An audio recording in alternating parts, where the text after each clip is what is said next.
Siva 77 media நேயர்கள் உங்கள் அனைவருக்கும் எனது நெஞ்சம் நிறைந்த வணக்கம். இதுவரைக்கும் நம்முடைய சேனல்ல வெளிவந்திருக்கிற வீடியோக்களை நிறைய பேர் பார்த்துருக்கிறீங்க, ஆதரவு தெரிவிச்சிருக்கிறீங்க. அனைவருக்கும் என்னுடைய நன்றி. இன்னைக்கு ஒரு மிக முக்கியமானதை பத்த விவாதத்தை தான் நம்ம பண்ண போறோம். அது என்னன்னா நகை, தங்கம். இந்த தங்கம் என்பது எல்லாருக்குமே ஒரு மதிப்பு மிக்கதா இருக்கு. இன்னைக்கு மக்கள்கிட்ட மட்டும் இல்லை, உலக நாடுகளிடையே இருக்கு. இப்போ இந்த மதிப்பு மிகுந்த இந்த தங்கத்தை மக்கள் வாங்கக்கூடிய ஒரு முடிவை எதிர்பார்த்துட்டு இருக்கிறாங்க. என்னன்னா, இப்போ இந்த 2026 மார்ச் மாதத்துல பார்த்தீங்கன்னா 1,26,900 ரூபாய் கிட்ட ஏறக்குறைய இவ்வளோ விலைக்கு ஏறின தங்கம் இன்றைக்கு ஒரு 400 ரூபாய் குறைஞ்சி பவுனுக்கு 1,05,000 ஏறக்குறைய அந்த விலையில விற்குது. அப்போ ஒரு 21,000 ரூபாய்க்கு மேல குறைஞ்ச தங்கத்தை நம்ம வாங்க ஆரம்பிக்கலாமா அப்படின்னு சொல்லியும், ஏற்கனவே வாங்கி வச்சிருக்கிறவங்க இன்னும் குறைஞ்சிட்டா நம்ம அதனுடைய மதிப்பு குறைஞ்சிருமோ, என்ன பண்றது அப்படிங்கிற ஒரு நிலையிலே இருக்கிறதா நான் பார்க்குறேன். நான் என்கிட்ட நிறைய நண்பர்கள், உறவினர்கள் நிறைய பேருமே கேட்டிருக்காங்க, இதை பத்தி நீங்க ஏதாவது சொல்லுங்க அப்படின்னு சொல்லி. நான் எம்ஏ எக்கனாமிக்ஸ் படிச்சிருக்கேன். அப்போ என்னுடைய பார்வையில் இதை ஆய்வு செஞ்சு நம்ம சொல்ல வேண்டிய தேவை இருக்கு. நிறைய பொருளாதார வல்லுநர்களும் நிறைய நகை மதிப்பீடு செய்யக்கூடியவர்களும் நிறைய தகவல்கள் சொல்லியிருந்தாலும், இந்த காலகட்டத்தில் நாம் ஒரு தகவலை மக்கள்கிட்ட பகிர்ந்துக்கணும். அதன் மூலம் அவங்க ஒரு சுய விருப்பத்தின் அடிப்படையிலையும் நிறைய அவங்களுக்கு தெரிஞ்ச பொருளாதார வல்லுநர்கள்ட்டையும் கேட்டு தெரிஞ்சு வச்சிருக்கிற நகைகள் என்ன செய்யலாம், அதே போல இனிமேல் புதுசாக வாங்கக்கூடியவர்கள் என்ன செய்யலாங்கிறத முடிவு பண்ணிக்கலாம். இப்போ ஒரு புள்ளி விவரத்திலிருந்து நம்ம பார்ப்போம். இப்போ பார்த்தீங்கன்னா தங்கம் நான் ரொம்ப வருஷத்துக்கு முன்னாடி போகலை. ஏன்னா ஒரு சுதந்திரம் அடைஞ்சதுலேருந்து தங்கம் என்னவா இருந்துச்சு, இப்போ என்னவா இருக்கிறது அப்படின்னு பார்க்கலாம். நான் ஒரு 1964 நான் ஒரு மதிப்பை நான் சொல்கிறேன். ஒரு நிமிடத்தில் அதை நம்ம பார்த்துடலாம். 1964 பார்த்தீங்கன்னா 46 ரூபாய்க்கு தங்கம் வித்திருக்கு. அந்த 1964 1975 வரைக்கும் அப்படியே படிப்படியாக வளர்ந்து 396 ரூபாய்க்கு அந்த தங்கம் வளர்ந்துருக்கு. இப்போ 396 ரூபாய் வளர்ந்த தங்கம் 1976 316 ஒரு பவுன் ஆபரண தங்கம் விற்குது. கிட்டத்தட்ட ஒரு 80 ரூபாய் குறைஞ்சிருக்கு. அன்றைய மதிப்புல 80 ரூபாய் குறைஞ்சிருக்குது, பெரிய குறைவு தான். அதுக்கப்புறம் 1981 1224 ரூபாய்க்கு வித்த தங்கம் ஒரு பவுன் 1982 206 ரூபாய், அதாவது ஒரு 18 ரூபாய் குறைஞ்சிருக்கு ஒரு பவுனுக்கு. அதுக்கப்புறம் பார்த்தீங்கன்னா 1992 3177 ரூபாய்க்கு வித்த தங்கம் 1993 3036, ஒரு 141 ரூபாய் குறைஞ்சிருக்கு. அதுக்கப்புறம் பார்த்தீங்கன்னா ஒரு பெருமளவில் குறைஞ்சது எப்பன்னா 2012 22,770 ரூபாய்க்கு வித்த ஒரு பவுன் தங்கம் 2013 21,706, கிட்டத்தட்ட ஒரு 1,060 ரூபாய்க்கு குறைஞ்சிருக்கு. 1,060 ரூபாய் அன்றைய மதிப்புல ஒரு பெருமதிப்பு தான். அதே போல 2014 20,537, அதாவது 1,169 ரூபாய் குறைஞ்சிருக்கு. 2015 19,324 ரூபாய், கிட்டத்தட்ட 1,213 ரூபாய் குறைஞ்சிருக்கு. இந்த 3 வருடங்கள்ல பாத்தீங்கன்னா 2012 15 வரைக்கும் 3,446 ரூபாய் ஒரு பவுனுக்கு குறைஞ்சிருக்குங்க. இது ஒரு பெரும் விலை குறைவா பார்த்தோம். அதுக்கப்புறம் பாத்தீங்கன்னா அதுல தொடங்கின தங்கம் விலை 2015-16 பாத்தீங்கன்னா படிப்படியா பல்வேறு அளவுல நகை தங்கம் உயர்ந்திருக்கு. இப்ப கடைசியா பாத்தீங்கன்னா 2025 ஜனவரியில எடுத்துக்குவோம், 51,200 ரூபாய் அந்த விலையில ஒரு பவுன் தங்கம் வித்துச்சு.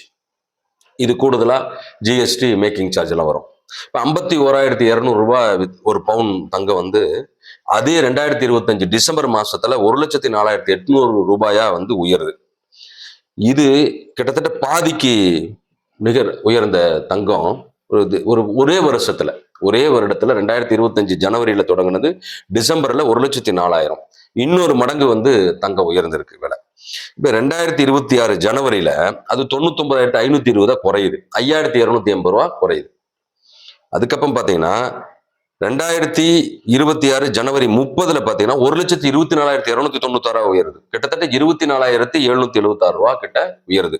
ஒரே ஒரு ஜனவரி மாசம் ஒரு மாசத்துல மட்டுமே 24,770 ரூபாய்க்கு கிட்ட இந்த தங்கம் ஒரு பவுனுக்கு உயர்ந்திருக்கு.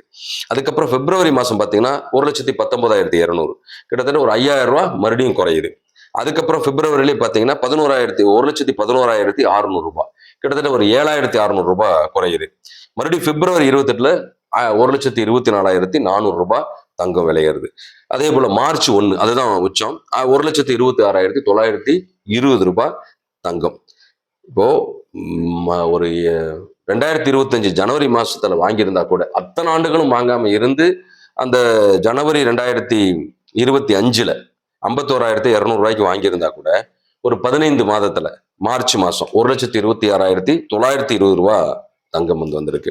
அதனுடைய விலை பார்த்தீங்கன்னா கிட்டத்தட்ட ஒரு மிகப்பெரிய அளவுல ஒரு ஏற்றம்.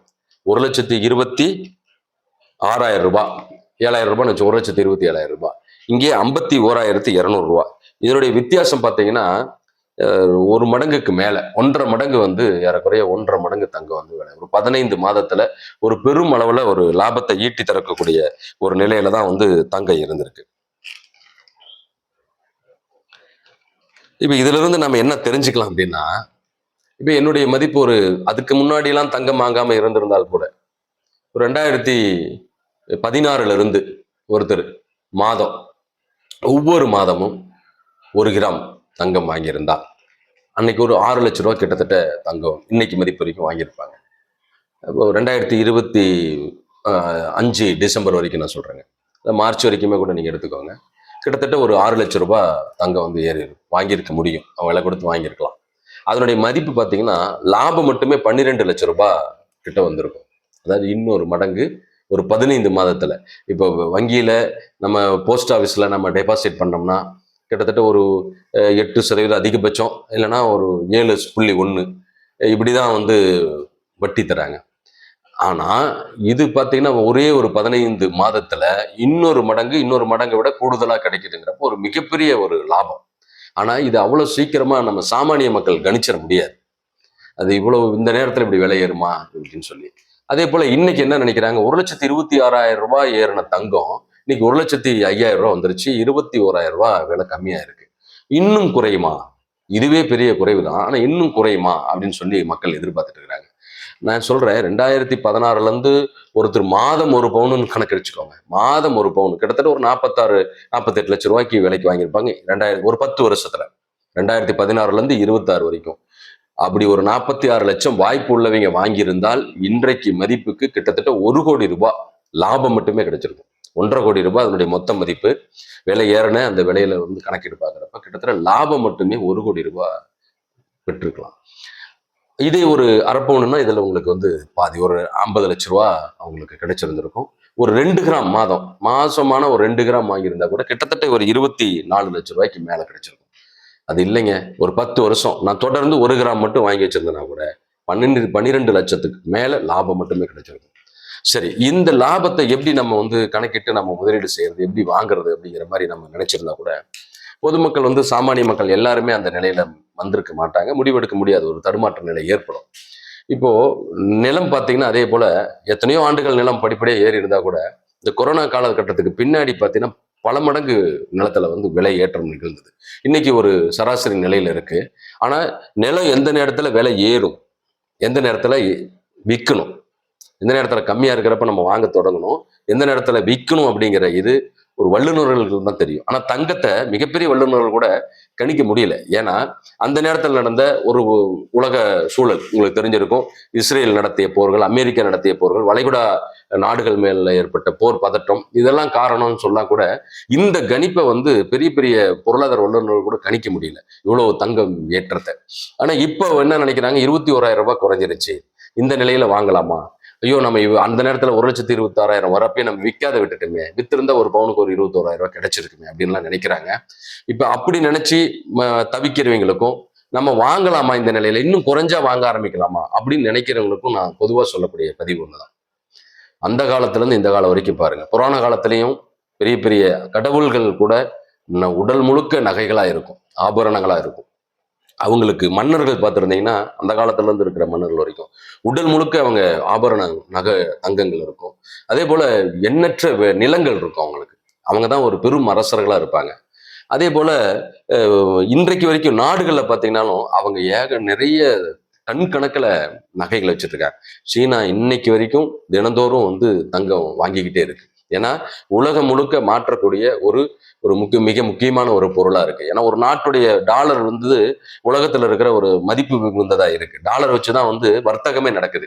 அந்த டாலர் ஒவ்வொரு நாட்டிலையும் ஒரு ஒரு ரூபாய். ஆனா பொதுவா வந்து எல்லா நாடுகளையும் டாலரை வச்சு வர்த்தகம் நடக்கிறதுனால என்னைக்கு இந்த டாலர் வச்சிருக்கிற நாடு வந்து ஒரு ஆதிக்கம் செலுத்துதோ அன்னைக்கு மற்ற நாடுகள் இதை நம்பி இருக்கிற நாடுகள் ஒரு பெரிய பொருளாதார சரிவுகளை சந்திக்கக்கூடிய நிலை வரும்னு அவங்களாவே நினைச்சுக்கிட்டு தங்கங்கிறது ஒரு பொதுவா இருக்கும், எங்கனாலும் நம்ம மாற்றம் செஞ்சுக்கலாம் வர்த்தகம் செஞ்சுக்கலாம்னு சொல்லி பல நாடுகள் குறிப்பா ஒரு 2-3 வருடங்கள்ல நிறைய தங்கங்களை வந்து வாங்கி அவங்க சொத்துக்களா வைக்க ஆரம்பிச்சிட்டாங்க.